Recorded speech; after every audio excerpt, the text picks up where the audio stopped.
माता की, भारत माता की, भारत माता की। वंदे वंदे वंदे। पूर्व केंद्रीय मंत्री, पाटलिपुत्र के लोकप्रिय सांसद और माननीय इस लोकसभा क्षेत्र में लोकप्रिय प्रत्याशी श्री रविशंकर प्रसाद जी, बिहार सरकार के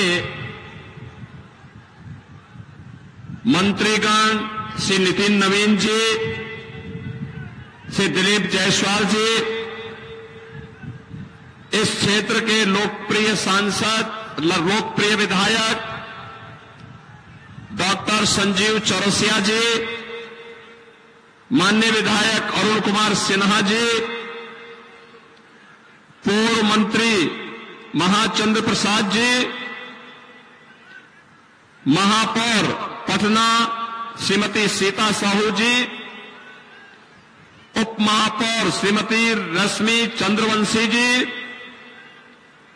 भारतीय जनता पार्टी पटना महानगर के जिला के अध्यक्ष श्री अभिषेक कुमार जी और भारी संख्या में उपस्थित अपने लोकप्रिय नेता को समर्थन देने के लिए उपस्थित पटना दीघा क्षेत्र के मेरे सभी उपस्थित बहनों और भाइयों, मैं पाटलिपुत्र की इस पावन धरा को, जिसने भारत के इतिहास में भारत का स्वर्ण युग भी हो सकता है, उसको इस देश ही नहीं पूरी दुनिया को उसका साक्षात्कार कराया था। यह धरती जिसे महात्मा गौतम बुद्ध की पवित्र चरण रजों का प्रसाद प्राप्त हुआ हो, जिसने अशोक महान और चंद्रगुप्त मौर्य जैसे सम्राट दिए हों, जिसने आचार्य कौटिल्य को दे करके भारत की अर्थनीति और राजनीति कैसे होनी चाहिए, उसकी दिशा कैसे होनी चाहिए दिया हो, उस पावन धरा को कोटि कोटि नमन करते हुए मैं आप सबका हृदय से अभिनंदन करता हूं। बहनों और भाइयों, इतिहास अपनी आंखों के सामने बनाते हुए इस पावन धरा ने देखा है, उसका साक्षी रही है, उसका साक्षात्कार भी किया है। और इसीलिए तो गुरु गोविंद सिंह महाराज की भी पावन जन्मभूमि यही पाटलिपुत्र है। उन्होंने शंखनाद किया था, देहु शिवा पर मोहि इहे शुभ कर्मन ते कबहो न टरो, यानी शुभ कर्म से कभी भी पीछे मत हटो। और बहनों और भाइयों, जब हम लोग लोकतंत्र के इस महापर्व के साथ संवाद करने के लिए आए हैं, तो भारत के भविष्य के लिए इससे शुभ अवसर दूसरा हो ही नहीं सकता है, जो आज आपको भारत की संविधान ने, भारत के लोकतंत्र ने ताकत दी है। आपका एक वोट कैसे देश की तस्वीर और तकदीर को बदल सकता है, पिछले 10 वर्ष में बदलते हुए भारत को आपने देखा है। बहनों, बदलते हुए भारत को आपने देखा है। आज से 10 वर्ष पहले का भारत क्या था? न सुरक्षा थी, न सम्मान था, न विकास था और न ही गरीब का कल्याण था। एक ऐसा भारत था, सुबह अखबार पढ़ते ही जैसे ही सामने अखबार आता था, पहली हेडलाइन उसमें होती थी सरकार के किसी भ्रष्टाचार की। कांग्रेस और आरजेडी सरकार के भ्रष्टाचार की पहली हेडलाइन होती थी। और सायंकाल जैसे दिन ढलता था, किसी बड़ी आतंकी वारदात की खबर आती थी। हम लोग सांसद थे, संसद में मुद्दा उठाते थे, आंदोलन करते थे कि आतंकवादियों से निपटो, तो इस वो सरकार कहती थी आतंकवादी सीमा पार के हैं। बहनों और भाइयों, आज का भारत आप देखिए कहां हम पहुंच गए हैं। दुनिया में सम्मान है, सीमाएं सुरक्षित हैं, आतंकवाद और नक्सलवाद समाप्त। अब तो जोर से पटाखा भी फट जाए तो पाकिस्तान पहले सफाई देता है, कहता साहब मेरा हाथ नहीं है, क्योंकि मजबूत हाथों में भारत का नेतृत्व है। और मैं तो बार बार कहता हूं, जो लोग पाकिस्तान का राग अलापते हैं, मैं उनसे कहता हूं काहे भारत में बोझा बने हुए हो, पाकिस्तान में जाओ। अरे हिंदुस्तान तो 80 करोड़ लोगों को फ्री में राशन दे रहा है, 4 वर्ष से मोदी जी दे रहे हैं, और पाकिस्तान में 23 करोड़ लोग भूख से मर रहे हैं। कुल 23 करोड़ की आबादी है। मोदी जी ने 10 वर्ष में जितनी पाकिस्तान की आबादी है उससे बड़ी आबादी को गरीबी रेखा से उभारने में मोदी जी ने योगदान दिया है। तो जो लोग पाकिस्तान का राग अलाप रहे हैं, बहनों और भाइयों, इनको पाकिस्तान में भीख भी कोई देने वाला नहीं है, क्योंकि जो स्वयं भूखा मर रहा है वे क्या दूसरों का पेट भरेगा। ये नया भारत है। आज विकास हो रहे हैं, 2 लेन, 4 लेन, 6 लेन, 12 लेन के हाईवे, एक्सप्रेसवे, ट्रेन के नए नए मॉडल, वंदे भारत, अमृत भारत, नमो भारत के रूप में, पब्लिक ट्रांसपोर्ट के लिए मेट्रो, रोपवे की सुविधा, कनेक्टिविटी के 73 इंतजाम, medical college, AIIMS, IIT, IIM, IIIT, NIT, world class university का निर्माण, और देश के अंदर लोगों को शुद्ध पेयजल उपलब्ध कराने के लिए हर घर नल की योजना, नल में जल हो, इसकी सुविधा भी पूरे देश के अंदर उपलब्ध करवाने का कार्य मोदी जी के नेतृत्व में हो रहा है। गरीब को राशन है तो फ्री में उपचार की व्यवस्था भी है। 60 करोड़ लोग फ्री में उपचार की सुविधा प्राप्त कर रहे हैं। बहनों और भाइयों, 12 करोड़ किसानों के लिए किसान सम्मान निधि है, तो गरीब के घर में शौचालय भी है।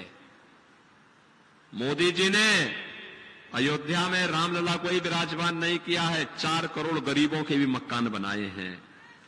और मोदी जी की घोषणा है 4 जून को जब फिर एक बार मोदी सरकार बनेगी, तो मोदी सरकार बनते ही 70 वर्ष से ऊपर के प्रत्येक व्यक्ति को प्रतिवर्ष 5 लाख रुपए फ्री में उपचार के लिए उपलब्ध करवाने का काम करेंगे।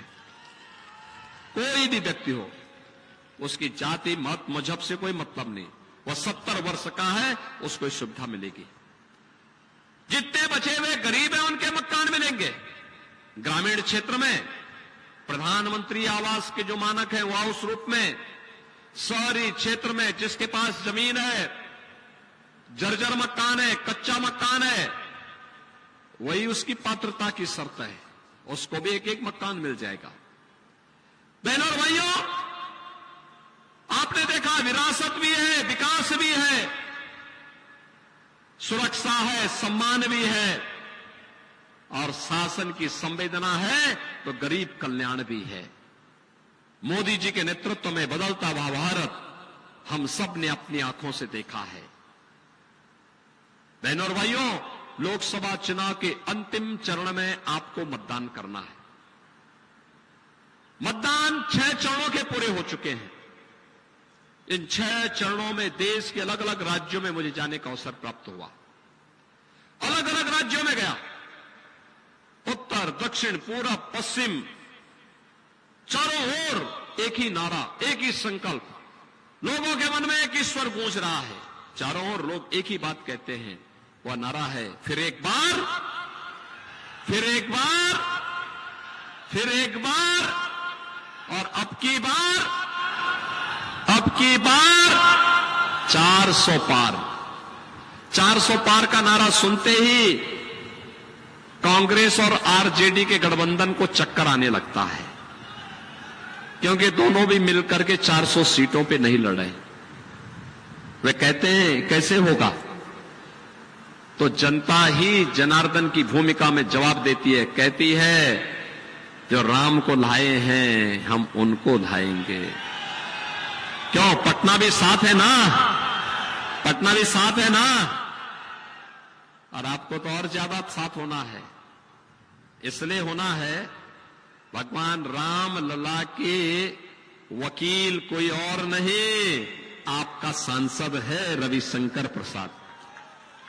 रविशंकर प्रसाद जी वकील हैं। उन्होंने 500 वर्षों का इंतजार समाप्त किया। मोदी जी का नेतृत्व है, रविशंकर प्रसाद जी वकील हैं, और रामलला की लड़ाई को सुप्रीम कोर्ट तक लड़ करके फैसला हिंदुओं के पक्ष में करवा करके भव्य राम मंदिर के निर्माण का मार्ग प्रशस्त कराया है। बहनों और भाइयों, पीढ़ियां जिसके लिए खप गई, कितना सौभाग्यशाली हमारी पीढ़ी है। हम कितने सौभाग्यशाली हैं, कितने सौभाग्यशाली हैं हम, कि हमने अपनी आंखों के सामने अयोध्या में रामलला के मंदिर को बनते हुए देखा है।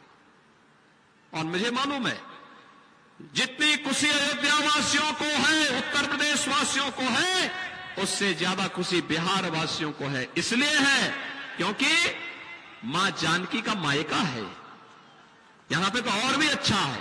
और बिहार ने तो अपने उपहार जब सबसे पहले अयोध्या भेजे, पूरी अयोध्या, पूरा उत्तर प्रदेश और पूरा देश अभिभूत था।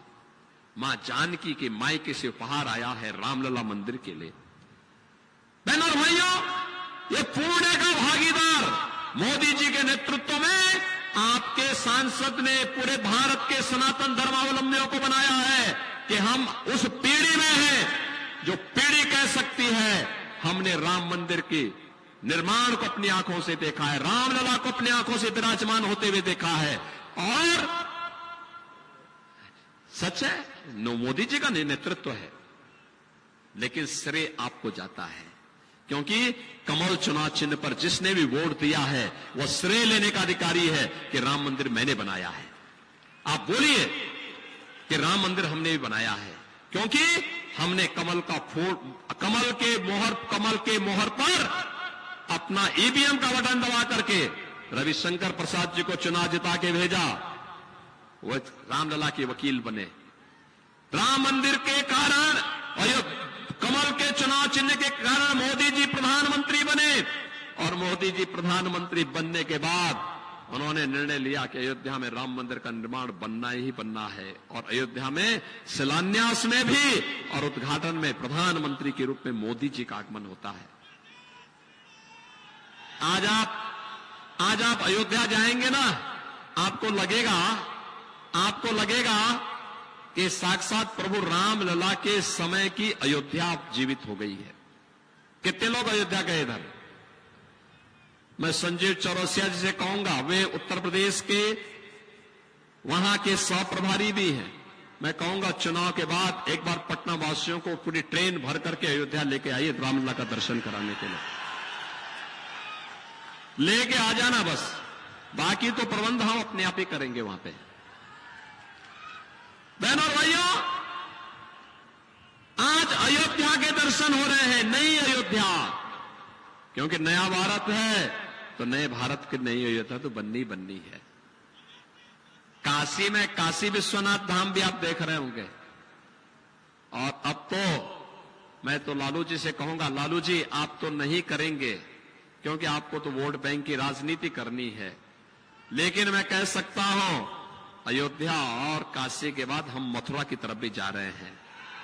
हमारे कृष्ण कन्हैया भी अब इंतजार नहीं करने वाले हैं। कृष्ण कन्हैया भी अब कह रहे हैं हो जाए अब बस बार तो। नया भारत, एक ऐसा भारत जो भारत गुलामी के एक एक चिन्ह को समाप्त करके आत्मनिर्भर और विकसित भारत बनेगा।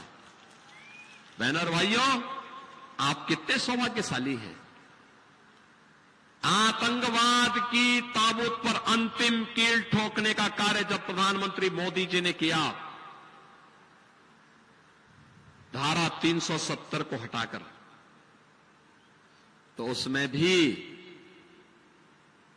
आपका ही सांसद मंत्री के रूप में हस्ताक्षर करता है, कानून मंत्री के रूप में। और कोर्ट में भी इस लड़ाई को लड़ने के लिए आगे रहता है। ये भी आपके लिए इस गौरव की बात होनी चाहिए। और यही नहीं, नारी गरिमा, आधी आबादी को सम्मान मिले।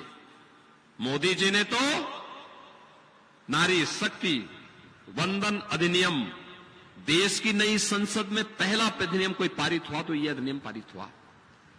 लेकिन इससे पहले 3 तलाक की कुप्रथा को सदैव के लिए समाप्त किया। और इस मामले को भी आगे बढ़ाने का कार्य किसी ने किया है, आपके सांसद रविशंकर प्रसाद जी ने किया है। तो एक साथ कई सिरे, अरे विकास की तो सौगात मिली है। इतिहास जब लिखा जाएगा इस नए भारत का, तो पाटलिपुत्र गौरव के साथ कहेगा, हमारा वोट भी तो 3 तलाक की कुप्रथा को समाप्त करने के लिए गया था। पाटलिपुत्र भी तो कहेगा कि हमारा सांसद उसको लीड कर रहा था जब कश्मीर में धारा 370 समाप्त हो रही थी। अयोध्या में रामलला जब विराजमान हो रहे थे, उस मुकदमे कोई पैरवी करने को लेकर के हमारा सांसद अग्रिम पंक्ति में खड़ा होकर के रामलला के वकील के रूप में सुप्रीम कोर्ट में खड़ा हुआ था। बहनों और भाइयों, ये गौरव सबको नहीं प्राप्त होता है, ईश्वर किसी किसी को ये गौरव देता है। और इसीलिए मैं आज आपके पास आया हूं। ये नया भारत मोदी जी के नेतृत्व में, और मोदी जी ने तो घोषणा की है, हम तीसरी बार आपसे समर्थन इसलिए मांगना चाहते हैं क्योंकि अगले 3 वर्ष में भारत को दुनिया की तीसरी अर्थव्यवस्था बनाने के लिए आपसे मोदी जी समर्थन मांग रहे हैं। 2047 में भारत दुनिया की एक महाशक्ति हो, आत्मनिर्भर और विकसित भारत के लिए आपसे समर्थन मांग रहे हैं। मैं पूछना चाहता हूं, कांग्रेस और आरजेडी का जो गठबंधन, चुनावी गठबंधन किया है, इनके लिए सत्ता किसके लिए चाहिए? क्या ये देश के लिए, आत्मनिर्भर भारत के लिए लड़ेंगे क्या? नहीं, ये अपने परिवार के लिए काम करेंगे, अपने परिवार का पेट भरेंगे। ये चुनाव मोदी जी के लिए, रविशंकर प्रसाद जी के लिए चुनाव देश के लिए चुनाव है, देश के निर्माण के लिए है, आपकी पीढ़ी को बनाने के लिए है, आने वाली पीढ़ी के भविष्य को उज्जवल बनाने का चुनाव है। और कांग्रेस और आरजेडी के लिए चुनाव अपने परिवार के लिए है। याद करिए, देश में जब भी संकट आता है, भाई बहन की जोड़ी तो देश छोड़ करके चली जाती है ना। कोरोना कालखंड में क्या इन भाई बहन की जोड़ी को आपने देखा था क्या? देखा था क्या? आपने आरजेडी के नेताओं को सड़क पे देखा था क्या? सेवाई संगठन है, यह काम केवल भाजपा के लोग कर रहे थे, आरएसएस के लोग कर रहे थे, बाकी किसी का आता पता नहीं था। जनता जनार्दन की सेवा कर रहे थे, अपनी जान को दांव पे लगा के काम कर रहे थे। और उत्तर प्रदेश में जब दिल्ली में आम आदमी पार्टी ने इसी इंडिया गठबंधन का वो पार्ट है, जब वहां के पानी के कनेक्शन और उनके राशन कार्ड बंद किए, उनको वहां से जबरन निकालने का काम किया, तो मैंने तो 14,000 बसेस लगाई। लोगों ने कहा, अरे बिहार के, अरे हमने कहा बिहार क्या बात करते हो भाई, हमारे देश का नागरिक है और मां सीता के, मां जानकी के मायके लोग हैं, मेरे मेहमान हैं, मैं तो उनकी सेवा करूंगा, सेवा करूंगा। उत्तर प्रदेश में जब तक जितने दिन रहना चाहेंगे उनकी सेवा होगी, उनके लिए खाने पाने की व्यवस्था करूंगा, उनके उपचार की व्यवस्था करूंगा, उनके लिए हर प्रकार की सुविधा दूंगा, कोई भी उसमें उनके साथ भेदभाव नहीं कर सकता है। बहनों और भाइयों, ये जो आरजेडी और कांग्रेस का गठबंधन है, कांग्रेस ने पहले देश को बांटा, फिर भाषा और क्षेत्र के आधार पर देश को आपस में बांटने का काम किया, और अब जाति के नाम पर ये लुढ़ाना चाहते हैं। क्या करेंगे? जाति के नाम पर पहले अलग अलग जातियों को, उनके लिए अलग अलग उनको बनाएंगे, फिर इनको लड़ाएंगे, और फिर कहेंगे कि भाई आप लोगों में तो आपस में बहुत ज्यादा झगड़ा है, पहले अपने झगड़े को आप फरिया लीजिए, तब तक आपका आरक्षण हम लोग मुसलमानों को दे देते हैं। इनका घोषणा पत्र तो यही कहता है। आज आप इनके घोषणा पत्र को देखो तो इनका घोषणा पत्र क्या कहता है? इतनी खतरनाक बात कहता है कि अगर कांग्रेस और आरजेडी की सरकार बनेगी तो मुसलमानों को आरक्षण दे देंगे। बहनों और भाइयों, बाबा साहब भीमराव अंबेडकर ने क्या कहा था? धर्म के आधार पर आरक्षण नहीं हो सकता। भारत की संविधान सभा में इसका विरोध हुआ था। आरक्षण का आधार अनुसूचित जाति, अनुसूचित जनजाति और पिछड़ी जाति को ही आरक्षण का लाभ मिलना चाहिए। अभी कोलकाता हाई कोर्ट ने कांग्रेस के इस इंडी गठबंधन के एक महत्वपूर्ण घटक टीएमसी के 2010 के फैसले को पलटा है, जहां पर उसने पिछड़ों का आरक्षण का लाभ 118 मुस्लिम जातियों को दिया। वहां पर कोर्ट ने खारिज करके कहा नहीं, मुसलमान को आरक्षण नहीं दिया जा सकता है, क्योंकि यह तो असंवैधानिक है। लेकिन ये असंवैधानिक कार्य करने पर उतारू है। ये आपके आरक्षण पर और बाबा साहब भीमराव अंबेडकर का अपमान करना चाहते हैं। आज जब जान रहे कि हार उनकी पक्की है तो गुमराह करेंगे, झूठ बोलेंगे, तमाम प्रकार का गुमराह करने का काम करेंगे। इनका घोषणा पत्र क्या कहता है? कहता है आएंगे तो पर्सनल लॉ लागू करेंगे। पर्सनल लॉ का मतलब आप जानते हैं? पर्सनल लॉ का मतलब क्या है? बेटी स्कूल नहीं जा पाएगी, महिलाएं ऑफिस और बाजार नहीं जा पाएंगी, बुर्का पहन करके घर के अंदर दुबक के रहना पड़ेगा। यानी तालिबानी शासन ये लोग लाना चाहते हैं। भारत बाबा साहब भीमराव अंबेडकर के द्वारा बनाए गए संविधान से चलेगा। भारत किसी शरीयत के कानून से नहीं चल सकता। कोई पर्सनल कानून भारत के अंदर नहीं लागू होगा। भारतीय जनता पार्टी का यह संकल्प है और भारतीय जनता पार्टी बाबा साहब भीमराव अंबेडकर के संविधान को बचाने के लिए किसी भी हद तक लड़ाई लड़ेगी। और इसीलिए हम लोग आए हैं। राहुल गांधी से पूछा एक सज्जन ने, एक पत्रकार ने, कहा क्या करेंगे अगर सत्ता में आ गए? कहा गरीबी हटाएंगे। आप सोचो, 1970 में दादी ने नारा दिया था, नाती 54 वर्ष के बाद भी वही रटता जा रहा है, गरीबी हटाएंगे, गरीबी हटाएंगे। अरे उसके बाद कितनी बार कांग्रेस आई, गरीबी तो हटा नहीं पाई। मोदी जी ने तो 10 वर्ष में 25 करोड़ गरीबों को खुशहाल जीवन की ओर अग्रसर किया। कांग्रेस भी तो अपना आंकड़ा बताए, आरजेडी भी तो अपना आंकड़ा बताए, लेकिन ये कहते हैं गरीबी हटाएंगे। कहा गरीबी हटाएंगे लेकर क्या करेंगे? कहा संपत्ति का सर्वे कराएंगे, भारतीयों की संपत्ति का सर्वे। संपत्ति का सर्वे का मतलब आपकी जितनी संपत्ति है देखेंगे, आपने कितनी कमाई की है, आपके पूर्वजों ने, आपके फादर ने, आपके ग्रैंडफादर ने, आपकी मदर ने कितनी संपत्ति आपको दी है, और जो आपको संपत्ति आपके दादा, परदादा, पिता, मां, इनसे जो संपत्ति मिली है, इस संपत्ति पर वे विरासत टैक्स लगाएंगे। विरासत टैक्स का मतलब आधा संपत्ति लोग ले लेंगे। आधी संपत्ति लेने के बाद आप सोचो, आपके ग्रैंडफादर ने आपको कोई 4 कमरे का मकान बना के दिया है, और दुर्भाग्य से कांग्रेस और आरजेडी की सरकार आ गई, तो ये क्या करेंगे? 4 कमरे में से 2 कमरे ले लेंगे, और 2 कमरा लेकर के किसी पाकिस्तानी को, किसी अफगानिस्तानी को, किसी बांग्लादेशी या किसी रोहिंग्या को उसमें से 2 कमरा आपको उनको दे देंगे। क्या आप इसको बर्दाश्त कर पाएंगे? क्या इसको बर्दाश्त करेंगे? क्या बहनों और भाइयों, ये देश के साथ धोखा है। मैं तो कहता हूं, ये कांग्रेस और आरजेडी के अंदर औरंगजेब की आत्मा घुस गई है। औरंगजेब मुगलों का सबसे क्रूर बादशाह था। इतना क्रूर था, उसने पहले अपने भाई की हत्या की सत्ता के लिए, फिर अपने बाप को कैद किया था। उसका बाप शाहजहां आगरा का ताजमहल वही बनाया था।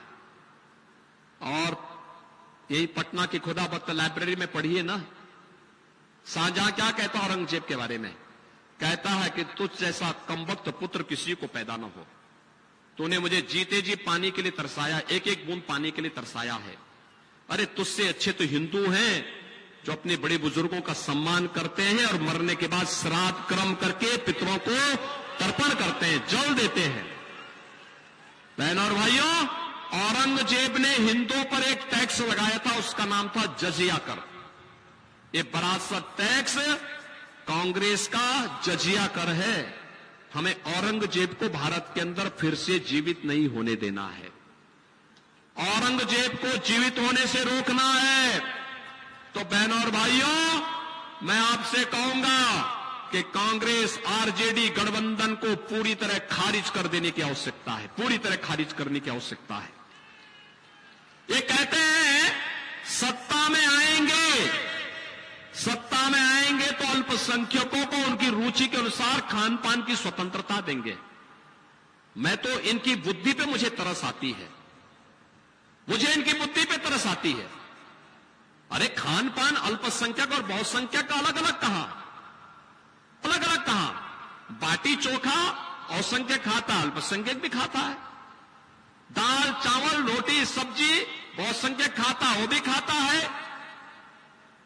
अन्य पकवान बहुसंख्यक खाता, वो भी खाता है। हां, एक जगह में आके थोड़ा हिंदू खड़ा होता है, जब कोई गौ वंश की हत्या करता है, गौ माता की हत्या करता है, गौ मांस खाने के लिए कोई मुसलमान खड़ा होता है, तब हिंदू खड़ा होता है, कहता है नहीं, जन्म जन्म का नाता है, गौ हमारी माता है, हम गौ माता को कटने नहीं देंगे। और तब वहां पर फिर वही हाल होते हैं जिसके वे हकदार होते हैं। और बहनों और भाइयों, इसीलिए मैं आया हूं। राम जन्मभूमि का जो पुण्य आपके साथ जुड़ा है, आप वर्तमान पीढ़ी को भी कह पाएंगे और भावी पीढ़ी को भी, और परलोक में पूर्वजों को भी बता पाएंगे कि देखो आपके संकल्प को पूरा करके हम लोग आए हैं, हमारा एक वोट आपके संकल्प की पूर्ति किया है। लेकिन गौ हत्या अगर आपके वोट के कारण होती है तो बहनों और भाइयों, वो पाप से भी वंचित हम नहीं हो सकते। और इसीलिए तो हम यूपी में जैसे मुझे मुख्यमंत्री बनाया गया तो मैंने सबसे पहले स्लॉटर हाउस ही बंद करवाए, एक झटके में 24 घंटे के अंदर सभी स्लॉटर हाउस बंद। उसके बाद मैंने कहा भी देखो जितने बड़े माफिया इनकी सूची तैयार करो, सबकी सूची तैयार कराई। और मैंने उनसे कहा भी तुमने जितने गरीबों की जमीन को, व्यापारियों की जमीन को कब्जा किया है, अगले 12 घंटे के अंदर खाली कर दो और माफी मांग लेना। नहीं मानोगे तो तुम्हें जेल तो नहीं मिलेगी, जहन्नुम में जरूर पहुंचाऊंगा। और बहनों और भाई, आज देखते होंगे जो बड़े बड़े माफिया थे ना पहले वहां के, जो सत्ता जिनके सामने झुकती थी, जिनके सामने गिड़गिड़ाती थी, जिनके सामने सारे प्रोटोकॉल जिन माफियाओं के सामने समाप्त हो जाते थे, माफिया का काफिला चल रहा है तो पता लगा मुख्यमंत्री और राज्यपाल का काफिला रुक गया। जिनकी इतनी दहशत हुआ करती थी यूपी में, आज जब उनको पकड़ करके लाया जाता, उनकी पैंट पहले गीली हो जाती है कोर्ट में, गले में तख्ती लटका के भीख मांगते हैं, कहते हैं साहब थैली लगा के पेट भर दूंगा, बस बकस दो, एक बार जान बकस दो। मैं कहता हूं देखो तुमने न जाने कितने गरीबों को मारा है, कितने निर्दोषों को मारा है। अरे तुम्हें वैसे भी जहन्नुम में जाना है, समय रहते चले जाओगे तो ठीक रहेगा। और बहनों और भाइयों, आज आप देखते होंगे उत्तर प्रदेश अतिक्रमण से मुक्त, कर्फ्यू से मुक्त, दंगों से मुक्त। कोई दंगा सुना यूपी में? हो ही नहीं सकता, हो ही नहीं सकता। कर्फ्यू का नाम यूपी में लोग भूल जाएंगे अगले 2-3 वर्षों में। और बहनों और भाइयों, बाकी जो बचा हुआ था वह काम बुलडोजर ने पूरा वहां कर दिया है। और इसीलिए मैं आया हूं आपसे कहने के लिए, ये बिहार के नाम को बदनाम करने वाली आरजेडी और कांग्रेस, जिसने हमारे बिहार के प्रतिभावान युवाओं के सामने पहचान का संकट खड़ा किया था, मुझे तरस आती है। देश को नेतृत्व देने वाला बिहार, ये आरजेडी और कांग्रेस ने कहां पहुंचा दिया था। पहचान का संकट आ गया था बिहार के सामने। बिहार का हमारा नौजवान अपनी पहचान छुपाता था। मैं देखता था पूर्वी दिल्ली में मैं देखता था, गोरखपुर में, वाराणसी में मैं देखता था। पूछता था मैं कहां से, भाई यही कि मेरे अपने किसी रिश्तेदार का नाम बताने के लिए मजबूर होता था। मैं कहता था यार बिहार के हो, क्यों नहीं बोलते बिहार के हैं? बोलो ये बिहार में हमें गौरव की अनुभूति होनी चाहिए। हम बिहार से क्यों, बिहार तो देश को नेतृत्व दिया है, भारत के इतिहास का स्वर्ण युग बिहार ने दिया है, यही पाटलिपुत्र ने दिया है। क्यों हम बिहार के नाम से संकोच करते हैं? लेकिन ये आरजेडी और ये कांग्रेस बिहार के नाम को डुबोने वाली पार्टियां हैं। और जिसने हमारे सामने पहचान का संकट खड़ा किया हो, जिसने माफियाओं को अपने गले का हार बनाया हो, जिन्होंने यहां की बेटी और यहां के व्यापारियों के सामने सुरक्षा का संकट खड़ा किया हो, और जिन्होंने आज भी रामद्रोही होने का अपनी पहचान समाप्त नहीं कर पाए हैं, ऐसे लोग नहीं आने चाहिए। बहनों और भाइयों, ऐसे लोग कतई सत्ता में नहीं आने चाहिए, कतई नहीं आने चाहिए। उनको वोट भी नहीं देना चाहिए। और मैं तो आपको बता रहा हूं, मैं देखो, भगवान राम ने स्वयं भी कहा, एक बात कही, एक चौपाई तुलसीदास जी ने लिखी। उन्होंने क्या लिखी? उन्होंने कहा, शिवद्रोही मम दास कहावा, सो नर मोहि सपनेऊ नहीं पावा। उन्होंने कहा कि अगर कोई शिवद्रोही मेरा भक्त कहलाना चाहता है, वह सपने में भी यह कल्पना न करे। और यहां तो आपके साथ सीधे सीधे रविशंकर हैं। ये रविशंकर प्रसाद जी आपके प्रत्याशी हैं।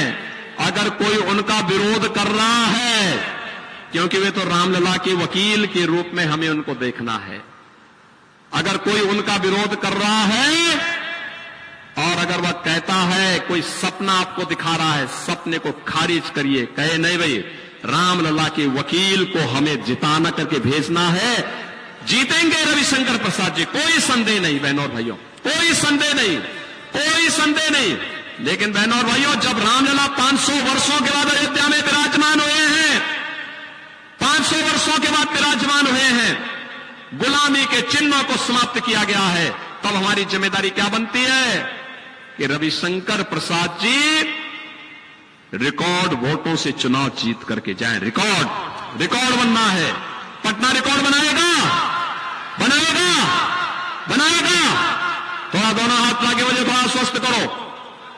आपकी आवाज दिल्ली तक पहुंचनी चाहिए, मोदी जी तक आपकी आवाज पहुंचनी चाहिए। रिकॉर्ड बनाएगा, लेकिन रिकॉर्ड बनाने के लिए आपको अगले 3 दिन का उपयोग करना करेंगे। पहला, अगले 3 दिन आप में से हर व्यक्ति 10-10 घर में जाकर के कमल खिलाने का अपील करेगा और उन लोगों को सहमत करेगा कि हमें आत्मनिर्भर और विकसित भारत और राम राज्य की परिकल्पना को साकार करने के लिए फिर से मोदी जी को लाना है। सहमत करेंगे। और 1 जून को मतदान होना है। 10 बजे के अंदर उन 125 से लेकर 150 मतदाताओं को मतदान केंद्र में ले जाकर के मतदान कराना है। कराएगा पटना। दोनों हाथ आकर के मेरे साथ बोलेंगे, दोनों हाथ ला करके, भारत माता की, भारत माता की, भारत माता की।